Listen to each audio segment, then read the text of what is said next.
saya ingin mengajak kita untuk melihat satu bagian firman Tuhan yang saya percaya ini pasti akan memberkati kita. Mari kita buka di dalam Perjanjian Baru, di dalam kitab Roma pasal 8 ayat yang ke-17. Roma pasal 8 ayat yang ke-17. Saya akan bacakan satu kali dan nanti Bapak Ibu Saudara sekalian baca bersama-sama. Roma pasal 8 ayat yang ke-17. Demikian bunyi firman Tuhan, saya akan bacakan. Dan jika kita adalah anak, maka kita juga adalah ahli waris. Maksudnya orang-orang yang berhak menerima janji-janji Allah, yang akan menerimanya bersama-sama dengan Kristus, yaitu jika kita menderita bersama-sama dengan Dia, supaya kita juga dipermuliakan bersama-sama dengan Dia. Bersama-sama. Dan jika kita adalah anak, maka kita juga adalah ahli waris. Maksudnya orang-orang yang berhak menerima janji-janji Allah, yang akan menerimanya bersama-sama dengan Kristus, yaitu jika kita menderita bersama-sama dengan Dia, supaya kita juga dipermuliakan bersama-sama dengan Dia, yaitu dengan Kristus. Amin. Saudara yang dikasihi oleh Tuhan, saya awali dengan satu pernyataan saudara, bahwa kita manusia itu berbeda sekali dengan makhluk yang lain. Salah satu misalnya perbedaan kita dengan makhluk hidup yang lain, kita sebutlah misalnya dengan binatang saudara. Maka salah satu kebutuhan manusia adalah manusia butuh, manusia memerlukan, yaitu arti hidup. Manusia memerlukan nilai hidup. Manusia memerlukan makna hidup. Nah saudara, manusia butuh dihargai. Bahasa lainnya juga saudara, karena manusia itu makhluk yang mulia, maka sebenarnya manusia itu saudara ingin mulia. Yang ini tidak ada pada binatang saudara. Saudara kalau misalnya binatang, sebutlah misalnya binatang apa saja. Kalau misalnya kucing, cukup dikasih makan yang kenyang, sudah cukup. Makan, minum, seks, sudah cukup. Tapi kita manusia berbeda saudara. Kita manusia berbeda.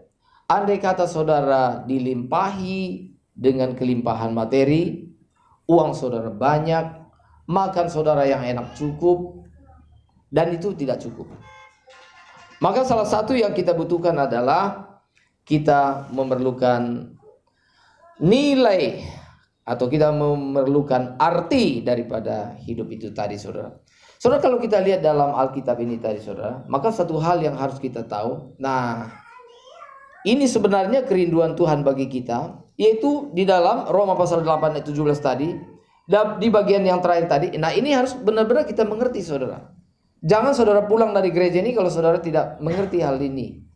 Yaitu dikatakan, ini kerinduan Tuhan, ini target Tuhan bagi kita, yaitu supaya kita juga dipermuliakan bersama-sama dengan Dia, yaitu dengan Kristus. Saudara, ini adalah kehendak Tuhan. Ini adalah target Tuhan. Ini adalah keinginan Tuhan bagi kita, supaya kita dipermuliakan bersama-sama dengan Kristus. Mulia sih ya. Luar biasa. Ini adalah target yang begitu tinggi. Ini adalah sasaran yang begitu tinggi, yaitu supaya hidup kita dipermuliakan bersama-sama dengan Kristus. Saudara, jadi saudara jangan curiga kepada Tuhan. Seolah-olah Tuhan tidak mau saudara bahagia. Tuhan mau bahagia lebih daripada apa yang dapat kita pikirkan. Tuhan mau supaya kita sungguh-sungguh bahagia, melampaui daripada target kita sendiri. Nah saudara, jadi dalam salah satu keinginan manusia adalah manusia sebenarnya ingin untuk dimuliakan. Nah, tetapi ada tetapinya, saudara. Tetapi manusia untuk memuliakan dirinya, untuk menghargai dirinya, supaya hidupnya berarti, dia tidak mau mengikuti jalan Tuhan. Jadi sebenarnya begini, saudara, Tuhan mau supaya kita mulia menurut versi Tuhan, dan itu pasti yang the best. Amin. Tuhan mau supaya kita sungguh-sungguh mulia menurut versi Tuhan, dan itu pasti yang terbaik. Tetapi manusia juga ingin mulia menurut versi manusia, dan itu pasti nilainya itu di bawah, dan itu pasti rendah. Tapi anehnya banyak manusia yang menempuh jalan tersebut. Saudara, nanti kita akan lihat sebenarnya kemuliaan yang seperti apa yang sebenarnya Tuhan inginkan. Supaya manusia merasa diri berharga, supaya manusia itu dihormati, supaya manusia itu dihargai, maka manusia berupaya untuk mendandani dirinya supaya memiliki sesuatu, supaya memiliki something, supaya dia bisa dihargai. Nah, itulah sebabnya maka banyak manusia, saudara, berupaya mengumpulkan, misalnya mengumpulkan uang sebanyak-banyaknya dengan satu sasaran itu, supaya kalau banyak uang dihargai. Dilihat di masyarakat, ternyata orang yang berduit itu lebih dihargai. Maka banyak manusia berupaya mengumpulkan uang sebanyak-banyaknya supaya hidupnya dihargai. Saudara, berkali-kali kita tekankan, tidak salah kita memiliki uang banyak. Saudara, seharusnya jikalau Tuhan berkenan, sebenarnya saudara memiliki uang yang banyak. Tetapi sasarannya bukan supaya dihormati. Kalau kita mengumpulkan uang supaya kita dihargai, supaya kita dihormati, jelas salah. Lalu saudara, cara yang lain gimana manusia tempuh supaya bisa dihargai? Yaitu tentunya dengan pendidikan. Banyak manusia berupaya meraih pendidikan bukan karena butuh ilmunya, tapi setelah menyelesaikan pendidikan itu ada nama, ya, misalnya S1 sudah sarjana, belum puas S1, S2 master, belum puas S2, S3 dan seterusnya. Dan itu bagi manusia merasa bahwa itu memberikan nilai bagi dia. Maka kalau orang yang pendidikannya tinggi, rasanya lebih dihormati, dihargai.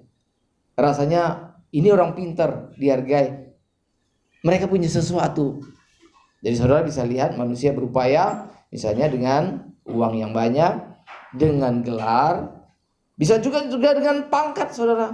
Kalau misalnya kedudukannya tinggi, semakin dihormati. Dalam misalnya kepangkatan, misalnya dalam militer, misalnya kita melihat jenjang-jenjang itu tadi, saudara. Bagaimana kalau seorang yang berpangkat tinggi itu begitu dihormati. Maka banyak manusia yang ingin terhormat. Salah satunya yaitu dengan menempuh ini tadi. Bagaimana caranya supaya memiliki pangkat atau kedudukan sosial dalam masyarakat. Kalau orang itu tidak punya pangkat, maka dia dekat-dekat dengan orang yang berpangkat.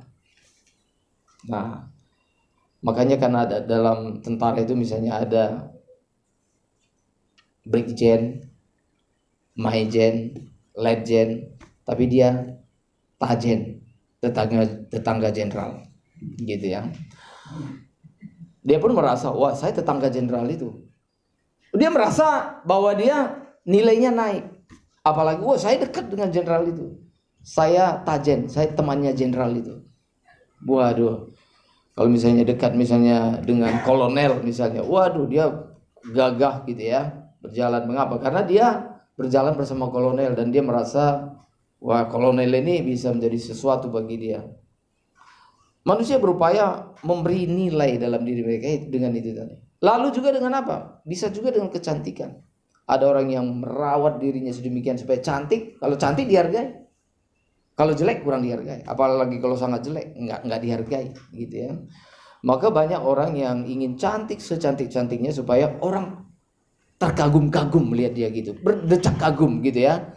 Kalau misalnya datang ke pesta menjadi perhatian, dilihat oleh banyak orang berdecak kagum, gitu ya. Lalu kalau tidak cantik lah orang buang muka, apa itu gitu ya. Maka orang ingin supaya tampil secantik mungkin, supaya ya itu memberi nilai, membuat hidupnya menjadi berharga. Itu saudara. Lalu mungkin dengan apa? Dengan segudang prestasi apa saja. Lalu seorang itu mungkin tenar dan sebagainya. Jadi banyak orang saudara ingin dihargai oleh manusia lain dengan cara ini tadi saudara, memiliki sesuatu dalam diri mereka supaya dihargai. Kembali lagi saudara, menjadi kaya tidak salah, menjadi terkenal tidak salah, saudara punya pendidikan yang tinggi tidak salah. Justru kalau itu adalah tuntutan Tuhan, saudara harus sebenarnya meraih pendidikan yang tinggi. Menjadi orang yang berpangkat tidak salah, menjadi orang cantik tidak salah, menjadi orang ganteng tidak salah, jadi apapun tidak salah, asal motivasi kita tidak salah. Kalau semua itu kita pakai untuk memberi nilai, memberi harga kepada kita, itu jelas salah. Itu salah saudara, salah. Maka saudara, sekarang kita mau ikut gimana sih kita menjadi orang yang berharga dan terhormat menurut versinya Tuhan. Saudara mau dengar? Amin. Ini yang paling penting. Bagaimana kita menjadi orang yang terhormat menurut versi Tuhan. Ternyata saudara, orang yang terhormat menurut versi Tuhan adalah sederhana sekali. Tadi dari awal lagu tadi pujian itu, lagu yang terakhir juga tadi, jadikan ku anak yang takut pada Engkau Bapakku, jadikan aku anak yang taat. Saudara, ternyata orang yang terhormat di mata manusia, di mata Allah adalah orang yang menjadikan Tuhan harta dalam hidup mereka. Orang yang patuh kepada Tuhan, orang yang taat kepada Tuhan, orang yang mematuhi Tuhan dengan sungguh-sungguh karena mereka mencintai Tuhan. Itu adalah orang yang terhormat di mata Tuhan. Dan orang seperti ini saudara, pasti mereka akan berjuang bagaimana supaya hidup mereka berubah. Bagaimana supaya watak kita berubah. Kalau watak kita berubah dari buruk menjadi yang lebih baik, nah saudara, kita sungguh terhormat di hadapan Tuhan. Kita sungguh adalah orang yang terhormat. Jadi saudara, dengan kata lain, orang yang terhormat di mata Tuhan adalah orang yang terus memperbaiki hidupnya. Orang yang terus memperbaiki hidupnya dari karakter yang buruk menjadi karakter yang baik. Itu orang yang terhormat. Mungkin ada orang yang penuh dengan kebencian gitu. Lalu saudara bergumul di hadapan Tuhan. Bergumul di hadapan Tuhan. Ada orang yang karena kebenciannya sudah begitu mendalam saudara. Itu udah istilah daripada Pak Erastus gitu ya. Itu orang itu udah seperti kain, itu udah seperti punya lipatan gitu saudara. Punya lipatan.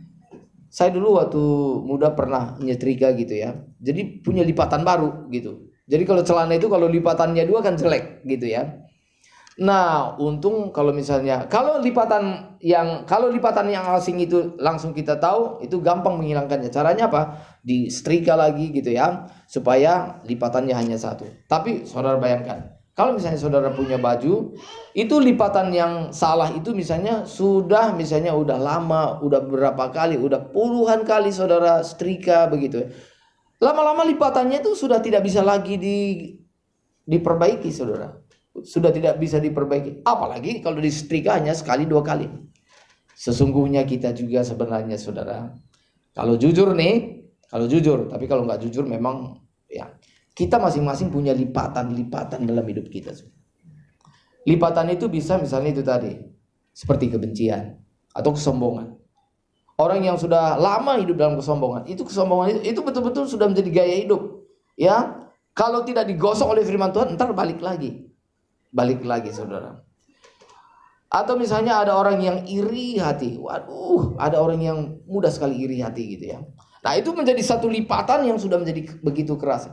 Kalau misalnya tidak digosok terus oleh firman Tuhan, maka iri hati itu bisa menjadi satu lipatan yang pada akhirnya sudah permanen. Sudah tidak bisa lagi diperbaiki. Atau ada orang yang memang dari muda mata keranjang gitu ya. Waduh, udah terbiasa mata keranjang. Waduh, ngelihat jidat licin sedikit udah teng gitu ya. Kalau misalnya mata keranjang ini terus dipelihara saudara, itu menjadi satu lipatan yang akhirnya tidak bisa lagi diperbaiki. Maka saudara, gimana kalau mata keranjang? Buang keranjangnya, tinggal matanya. Amin. Amin saudara. Ya, maka itu pun harus terus digosok saudara. Ada orang kalau terus memelihara mata keranjang, waduh, asal melihat misalnya pria-pria saudara, asal melihat wanita cantik gitu ya, wah langsung jadi lain. Nah itu bisa menjadi satu lipatan. Saudara, masing-masing kita punya lipatan-lipatan kita saudara. Ada orang yang sudah keras sekali saudara, karakternya keras sekali, itu menjadi satu lipatan. Kalau kita biarkan itu menjadi betul-betul menjadi sesuatu yang permanen, yang tidak bisa diubah lagi. Nah, tetapi oleh anugerah Tuhan, maka kalau kita bersedia untuk memperbarui karakter kita, memperbarui watak kita saudara, maka orang yang sungguh-sungguh mau berubah. Nah, orang seperti inilah yang terhormat di hadapan Tuhan. Saudara, misalnya gini, uang saudara tidak banyak, saudara tidak punya kedudukan, saudara bukanlah orang yang berpangkat, saudara bukanlah, misalnya saudara bukanlah orang yang sangat ganteng misalnya, dan sebagainya. Semua hal-hal yang fisik misalnya kita tidak miliki, tetapi kita bisa menjadi orang yang terhormat di mata Tuhan kalau kita menjadi orang yang taat kepada firman Tuhan. Kalau kita menjadi orang-orang yang hidup kita diperbaiki, diperbaharui dari sehari ke sehari. Saudara, maka dikatakan tadi di sini saudara, ayat 27 tadi ya. Yuk kita lihat ayat ini sekilas. Dikatakan jika kita adalah anak. Oke? Jika kita adalah anak. Kalau kita adalah anak, tapi kalau kita adalah anak, maka kita juga adalah ahli waris. Oke? Sekarang saya mau tanya, kalau kita bukan anak, kita ahli waris bukan saudara? Kalau kita anak adalah kita ahli waris. Oke. Anak apa maksudnya ini? Anak Allah. Yang dimaksud dengan anak Allah itu bagaimana saudara? Ayat 14, coba kita lihat ya. Roma 8 ayat 14. Yuk kita baca bersama-sama. Roma 8 ayat 14. Ini ayat ini ada beberapa kata-kata yang menggunakan kata jika tadi ya. Oke. Roma 8 ayat 14. Yuk kita baca bersama-sama. 1, 2, 3. Semua orang yang dipimpin Roh Allah adalah anak Allah. Sampai di sini. Sekarang gini, semua orang yang dipimpin Roh Allah adalah anak Allah. Sekarang saya balik. Orang yang tidak dipimpin oleh Roh Allah, apakah anak Allah?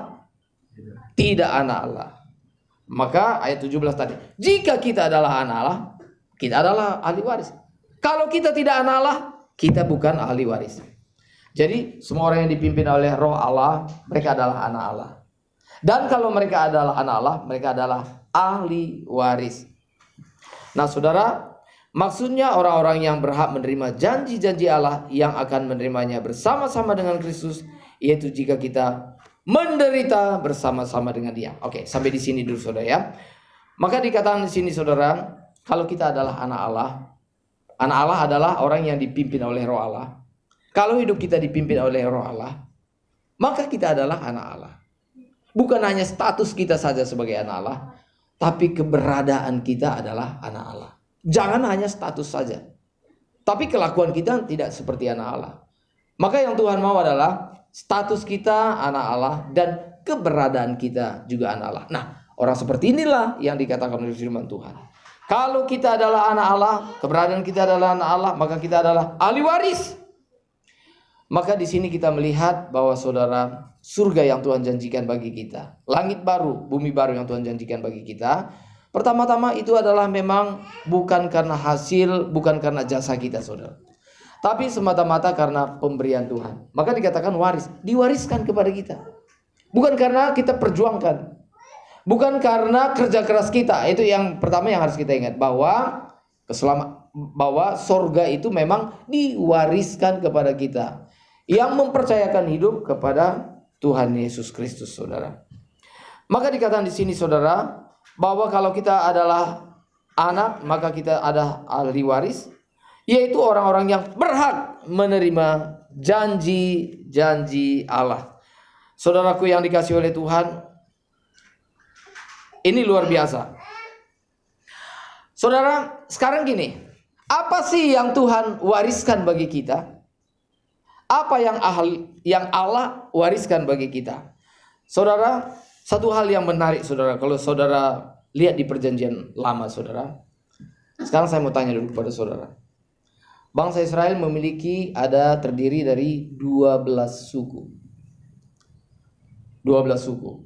Ketika bangsa Israel sampai di tanah Kanaan, maka Yosua diperintahkan oleh Tuhan untuk membagi seluruh negeri Kanaan itu tadi kepada 11 suku.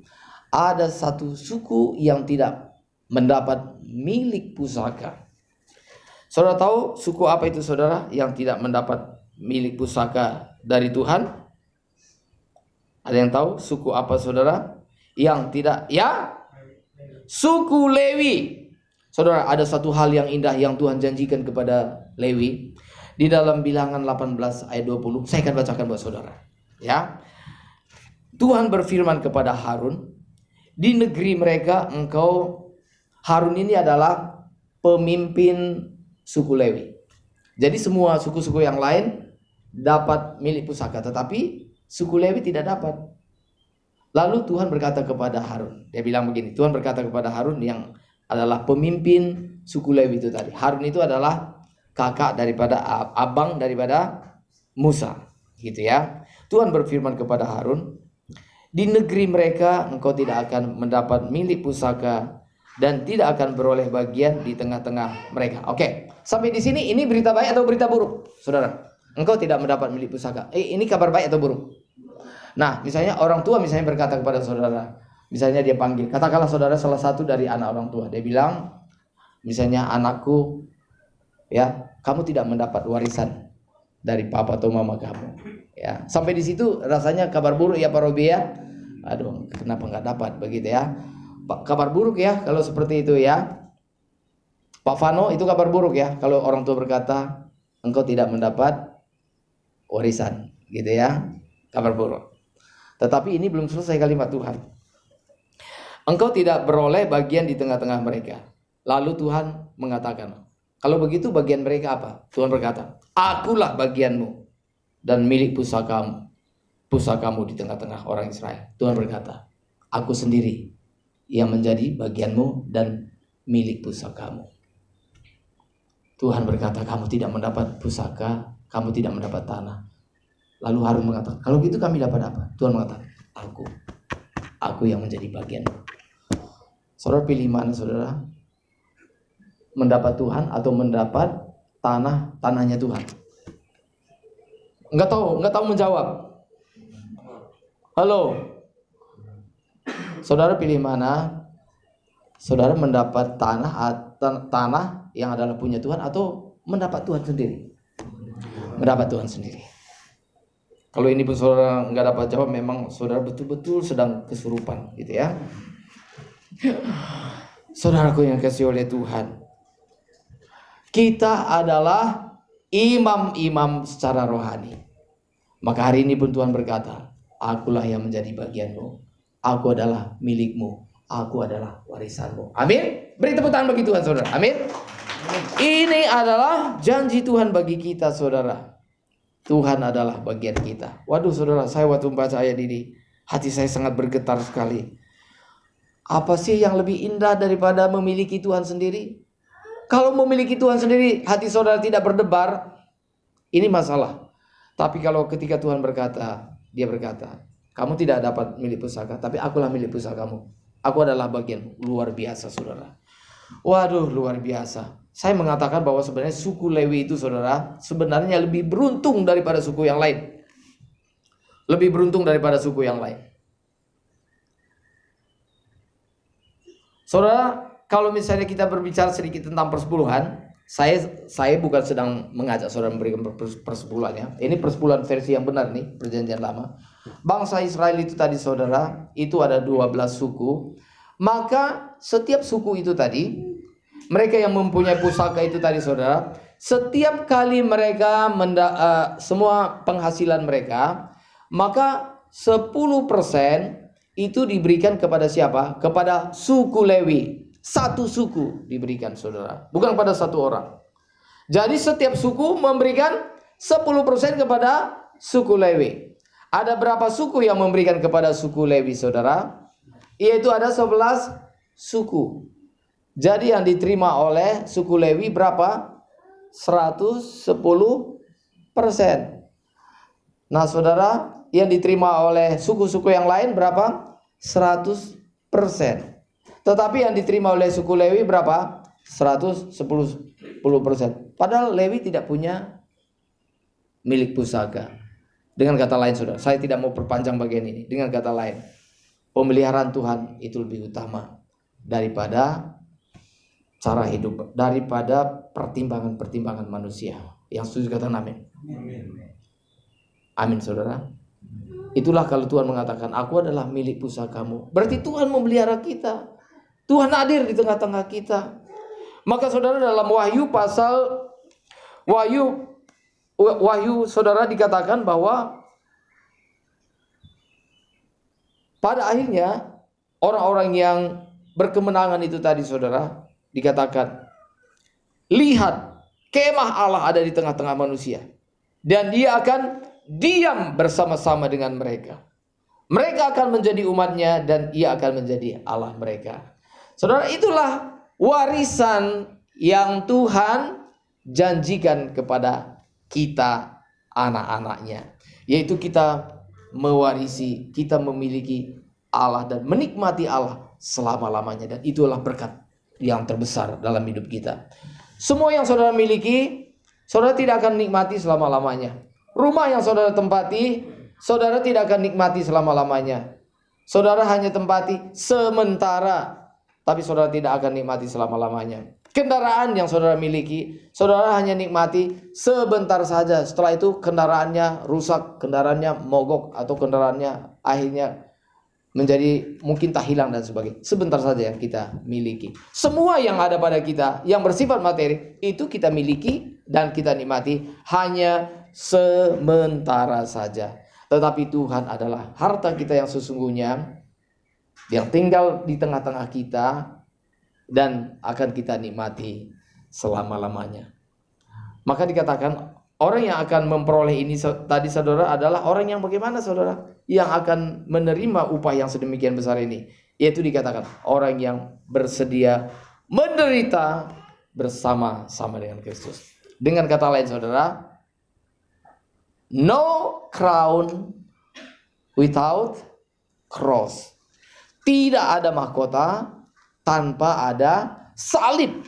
Maka saudara, mahkota yang akan kita terima itu diawali dengan salib. Itu adalah prinsip daripada Tuhan. Maka upah yang akan kita terima itu didului dengan salib. Salib berbicara tentang penderitaan. Maka mahkota itu berbicara tentang kemuliaan. Mahkota atau keindahan, sukacita yang Tuhan berikan itu diawali dengan penderitaan. Maka saudara, tidak ada mahkota tanpa salib. No crown without cross. Saudara yang dikasih oleh Tuhan, jemaat mula-mula itu, saudaraku yang dikasih oleh Tuhan, jemaat mula-mula, dan juga berlangsung sampai hari ini bagi beberapa saudara kita.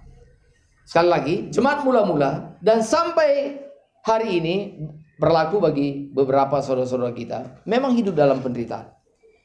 Ketika mereka mengatakan, saya menjadi Kristen, itu tantangannya mereka dikucilkan, bahkan saudara tidak sedikit yang dipenjarakan dan dibunuh, saudara. Itu resiko mereka itu luar biasa. Jadi pada zaman itu menjadi Kristen itu menderita sekali, sangat menderita. Mereka dikucilkan, mereka mungkin diusir dari rumah, mereka mungkin dipenjara, lalu saudara ditindas, dan mungkin juga dibunuh, saudara. Ini adalah kisah nyata. Nah, saudara, itu adalah tantangan kekristenan di zaman mula-mula, saudara. Sekarang ini tantangan kekristenan apa, saudara? Tantangan kekristenan apa? Saudara, kita yang tinggal di Tangerang ini dan di Indonesia pada umumnya, sepertinya begini. Sebagian besar kita itu sebenarnya bebas untuk beribadah. bebas untuk beribadah. Saudara kalau datang ibadah di sini, apa memang dihalang-halangi, dirintangi? Lalu saudara diusir dari rumah? Oh tidak, tidak ada yang begitu. Di sini datang ke gereja tidak ada hambatan sama sekali. Di sini semua saudara yang datang beribadah ini tidak ada ancaman sama sekali. Betul ya saudara ya? Jadi kalau begitu apa nih yang menjadi tantangan kita? Apa yang menjadi hambatan kita? Hambatan kita adalah yaitu sepertinya kerajaan sorga itu punya tandingan. Itu adalah kenikmatan dunia itu tadi saudara. Kenikmatan dunia ini tadi. Nah itu menjadi saingan daripada kerajaan Allah. Jadi saudara, banyak orang yang karena hidup dalam kenyamanan mencari kesenangan di tempat yang lain, mencari kesenangan versinya sendiri, akhirnya melupakan kesenangan yang dijanjikan oleh Tuhan. Itu masalahnya kita saudara. Rata-rata kita ini adalah perjuangan kita ke gereja sebenarnya dibanding dengan jemaat mula-mula itu sangat berbeda. Jemaat mula-mula itu penderitaan. Kalau kita sekarang tantangannya apa saudara? Ya, tantangannya adalah itu kenikmatan dunia yang membayang-bayangi kita. Misalnya hari Minggu, contoh saudara, hari Minggu banyak orang Kristen lebih memilih jalan-jalan, ya, shopping, ya pergi ke sana kemari, misalnya tamasya, kuliner dan sebagainya. Dan mereka pikir ya hari Minggu juga biasa. Apalagi sekarang kan bisa ibadah dengan online gitu ya saudara. Sekarang saudara tinggal pencet HP gitu ya. Contoh misalnya katakanlah saudara misalnya mau mengikuti ibadah secara online. Kepencet mungkin dengan ibadah yang lain. Pindah ke gereja yang lain ini. Udah berbeda gitu. Itu kalau ibadah online. Tapi kalau ibadah onsite kan nggak mungkin misalnya saudara datang ke sini akhirnya nyasar ke gereja yang lain, itu agak sulit. Tapi kalau zaman sekarang kita mau ibadah misalnya katakanlah misalnya dengan GSKI Berea gitu ya. Oh ternyata salah pencet akhirnya mungkin tak pindah kemana gitu ya. Atau bahkan tidak ibadah sama sekali. Ada hiburan menarik, TikTok lebih menarik, ting gitu. Banyak orang Kristen yang akhirnya gagal mengikuti Tuhan Yesus karena mengikuti kesenangan mereka sendiri. Saudara, hari ini saudara, penderitaan ini apakah masih berlaku bagi kita? Saya mengatakan begini saudara. Ketika kita bersedia meninggalkan kesenangan dunia ini tadi tuh saudara, itu pun adalah satu penderitaan bagi kita. Ada orang-orang tertentu saudara, kalau hari Minggu itu, kalau misalnya hari Minggu, kalau mereka tidak jalan-jalan, itu rasanya seperti mau mati rasanya saudara. Maka mereka memilih, ya udah kalau gitu datang ke gereja saja beribadah. Tapi bagi mereka itu suatu penderitaan yang amat sangat. Tapi karena mereka belajar setia untuk menyangkal diri, tadinya sangat menderita sekali, akhirnya penderitaannya kurang, akhirnya tidak menderita sama sekali, akhirnya betul-betul menikmati hadirat Tuhan. Amin. Amin saudara ya. Nah, maka coba kita perhatikan ya. Kita lanjutkan ini. Dari Roma pasal 8 ini tadi ayat 17. Sekarang coba kita lihat ayat yang ke-18 saudara. Satu ayat lagi. Yuk kita baca bersama-sama. Roma pasal 8 ayat yang ke-18. Saya akan baca buat kita semuanya. Demikian bunyi firman Tuhan. Sebab aku yakin, kata Rasul Paulus, bahwa penderitaan zaman sekarang ini tidak dapat dibandingkan dengan kemuliaan yang akan dinyatakan kepada kita. Saudara, Rasul Paulus membuat satu neraca. Maka neraca itu tadi saudara, di ujung yang satu Rasul Paulus mengatakan, ini penderitaan kita zaman sekarang. Berat atau ringan? Rasul Paulus mengatakan, penderitaan zaman sekarang ini ringan. Gitu ya. Penderitaan zaman sekarang itu ringan. Kalau dibandingkan dengan kemuliaan yang akan kita terima. Saudara, coba ya, seringkali kita merasa bahwa hidup kita yang paling menderita saudara. Betul ya saudara? Kadang-kadang iblis menipu kita. Seolah-olah hidup kita lah yang paling menderita. Hidup kita yang paling sial. Yang lain beruntung. Kita kurang beruntung. Itu tipu daya iblis saudara. Lalu seringkali kita menganggap bahwa penderitaan kita sudah menderita sekali. Ada orang yang rumahnya sama-sama bocor, yang satu mengatakan ya udah dibetulin. Tapi ada satu menderita, waduh stres, kenapa bocor gitu ya. Ada yang rumahnya bocor itu sudah sampai stres gitu ya. Ya, biasa aja kali. Ya sama-sama bisa dilewati, amin. Amin saudara. Ya sama-sama melewati hujan yang lebat ke gereja. Ada yang satu mereka bisa mengatakan ya bisa dilewati. Tapi ada satu yang menderita sekali. Oh dia bilang kalau hujan seperti nggak mungkin pergi ke gereja. Oh mereka mengatakan tidak mungkin dan mereka tidak mau ke gereja. Sama-sama kehilangan uang 100.000 saudara. Yang satu ya mereka mengatakan ini belajar. Lain kali lebih hati-hati. Tapi ada satu yang bisa menimbulkan pertengkaran yang maha dahsyat di rumah tangga gara-gara kehilangan 100.000. Betul ya saudara? Jadi tergantung bagaimana kita meresponi. Sama-sama kehilangan handphone. Ada yang satu ya ada yang betul-betul frustrasi saudara. Ya nggak perlu sampai loncat dah dari tempat yang tinggi kalau kehilangan handphone dan sebagainya. Maka dikatakan saudara, kembali saudara, Rasul Paulus membuat satu timbangan, satu neraca. Ujung yang satu yaitu penderitaan-penderitaan yang kita alami. Yang satu adalah kemuliaan yang akan kita terima bersama dengan Kristus. Oke. Kalau kita taat kepada Tuhan Yesus Kristus, maka saudara, memang kita hidup dalam penderitaan. Mungkin kita dikucilkan. Mungkin saudara banyak tantangannya. Oke. Itu banyak sekali penderitaan-penderitaan kita. Tetapi Rasul Paulus mengatakan ketika taruh di atas neraca, maka itu menjadi ternyata itu tidak berat. Ternyata itu ringan. Lalu saudara, di ujung satu lagi, yaitu hadiah yang akan kita peroleh. Hadiah yang akan kita peroleh, yaitu kita dimuliakan bersama-sama dengan Kristus. Itu berat sekali saudara. Tak terhingga saudara. Wah berat sekali. Artinya mulia luar biasa. Nah kalau begitu saudara. Oke, sekarang saya mau tanya kepada saudara. Nah, pertama pertanyaannya begini. Kalau begitu, saudara memilih untuk mengikut Tuhan Yesus, menderita sekarang, tapi nanti dipermuliakan, atau sekarang senang-senang, tapi nanti tidak dipermuliakan. Milih menderita sekarang atau senang-senang sekarang? Menderita sekarang, amin ya. Sekarang coba renungkan pertanyaan saya ini. Renungkan saja. Kalau demikian perhitungan ini, kalimat ini sudah sedemikian jelas diutarakan oleh Rasul Paulus. Pertanyaannya adalah begini. Mengapa banyak orang Kristen tidak bersedia menderita mengikuti Tuhan Yesus? Saudara, saya akan memberitahukan paling tidak sedikitnya ada 3 kemungkinan mengapa ada orang Kristen tidak bersedia menderita bagi Kristus padahal upahnya sedemikian besar.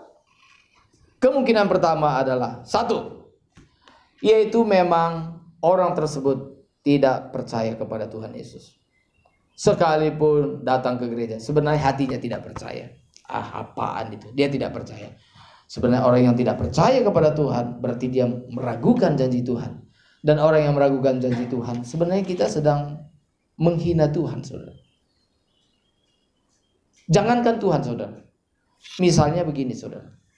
Seorang anak kecil misalnya umur 2-3 tahun, tengah malam mati lampu. Saya nggak tahu di Tanah Tinggi pernah mati lampu nggak gitu Pak Sangli? Sering ya, mati lampu. Biasanya anak kecil gimana saudara kalau dia terbangun? Nangis. Mama atau papa takut gitu ya. Mamanya bilang, mama ada di sini, jangan takut. Tapi dia nangis lagi, mama takut. Nadanya mulai naik. Mama ada di sini, jangan takut. Mama takut. Mama pukul nih kamu ya, gitu ya. Gitu ya. Mengapa? Mamanya sedang mengajarkan, kamu percaya sama saya. Mama ada di sini, nggak mungkin mama telantarin kamu. Betul ya saudara ya? Mama yang tidak dipercaya saja, mama bisa marah loh. Tuhan sekarang berkata begini. Sekarang Tuhan nih berkata nih. Tentunya kita percaya bahwa tidak ada pribadi yang lebih kita percaya selain daripada Tuhan. Amin. Tuhan mengatakan melalui firman-Nya, kalau bersedia menderita mengikut aku, kamu akan dipermuliakan. Nah, tapi kalau kita tidak percaya, itu sebenarnya menghina Tuhan. Maka orang yang tidak percaya itu memang binasa, saudara. Karena menghina Tuhan. Maka hanya orang yang percaya yang diselamatkan. Jadi orang yang tidak percaya itu memang menghina Tuhan. Apaan gitu? Itu menghina. Yang kita hina adalah Tuhan yang maha tinggi. Maka dibinasakan oleh Tuhan. Jadi jangan saudara berpikir kalau tidak percaya itu sederhana. Oh tidak sederhana. Kalau tidak percaya itu berarti menghina Tuhan. Kalau saudara menghina Tuhan, saudara, Tuhan akan murka. Kemungkinan pertama adalah karena tidak percaya. Kemungkinan yang kedua adalah ini orang Kristen yang bodoh. Udah tahu hitung-hitungannya lebih berat mana gitu ya. Ya, ini bodoh gitu saudara. Ya. Kemungkinan yang ketiga adalah orang ini dia memang sudah tahu mana yang benar, tapi dia tidak melakukannya. Orang seperti inilah yang mungkin sedang sakit jiwa atau sedang kesurupan. Dan memang faktanya saudara, banyak orang Kristen yang kesurupan. Tidak sadar saudara. Tidak sadar.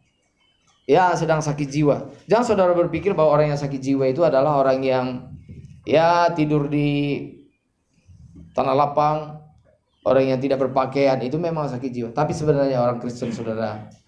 Saudara, halo, perhatikan. Dengarkan ini, yang penting. Banyak orang Kristen sakit jiwa. Jangan sakit jiwa. Misalnya kita enggan mengikut Tuhan, atau kita sedang sakit jiwa saudara. Atau kita mencari kemuliaan bagi kita sendiri, itu sedang sakit jiwa. Coba kita lihat ya saudara ya, satu ayat firman Tuhan orang yang sakit jiwa. Dan ini bisa saja mengenai kita saudara. Dalam Yohanes pasal 12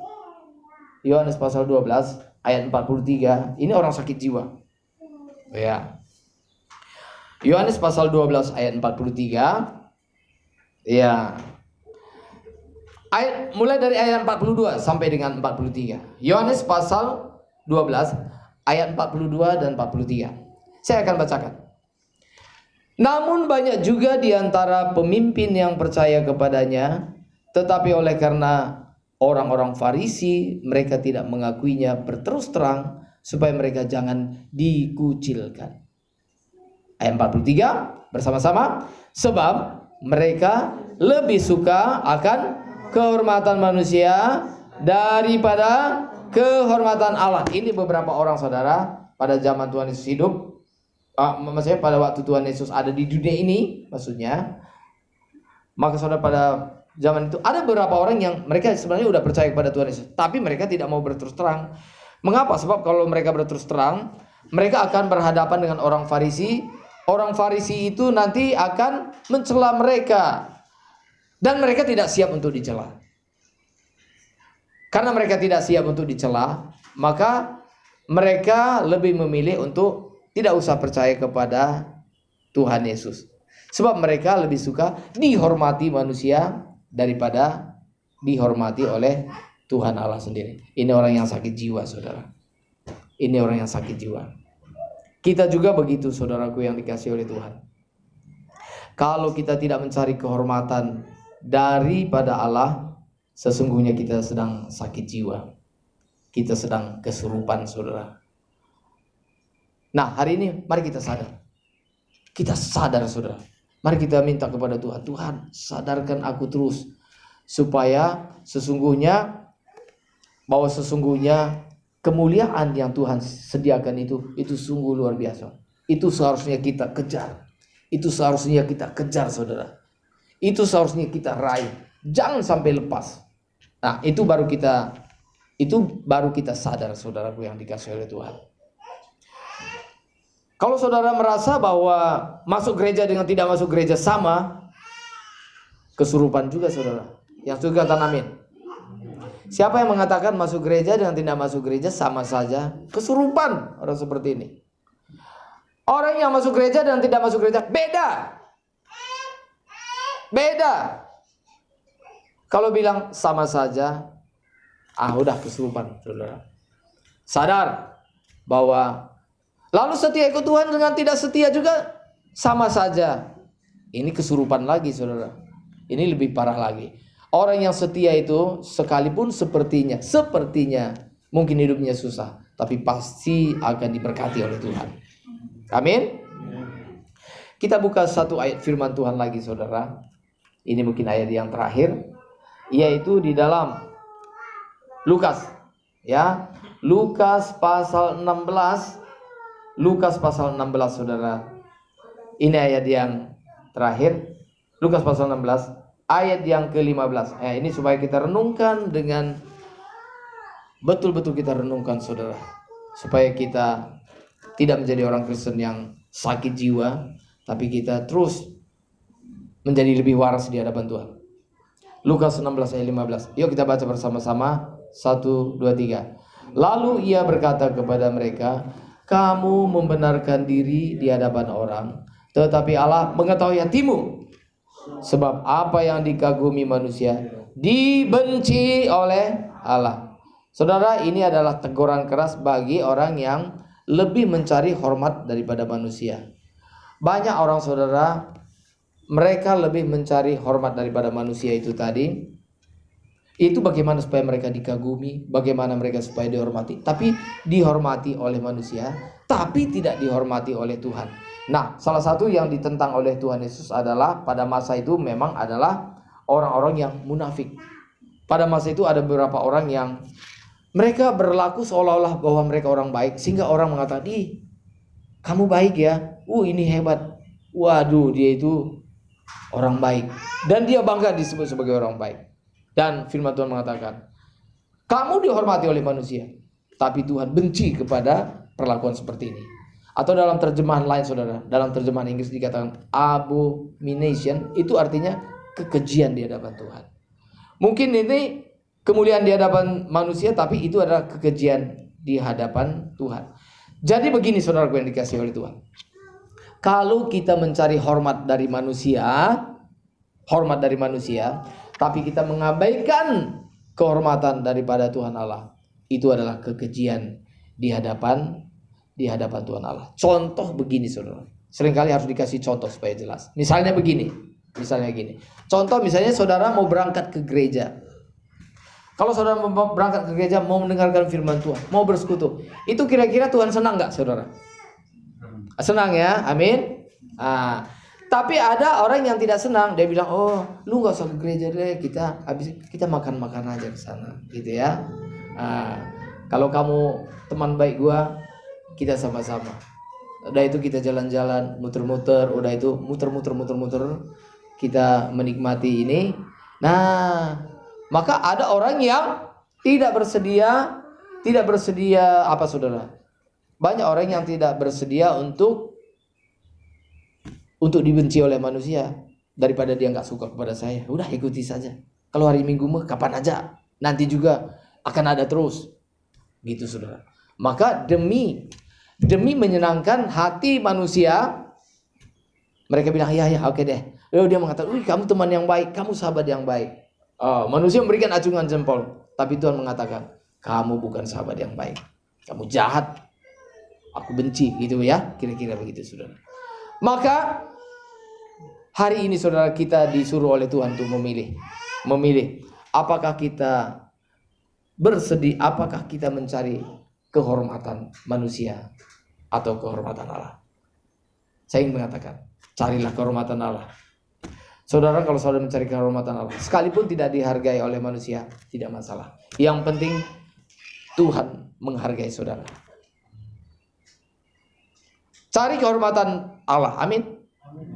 Cari kehormatan Allah, jangan kehormatan manusia. Kalau saudara disuruh memilih, ketika saudara berada di satu pilihan, memilih untuk dihormati Allah, dihargai oleh Allah atau manusia, pilih untuk dihargai oleh Allah. Amin.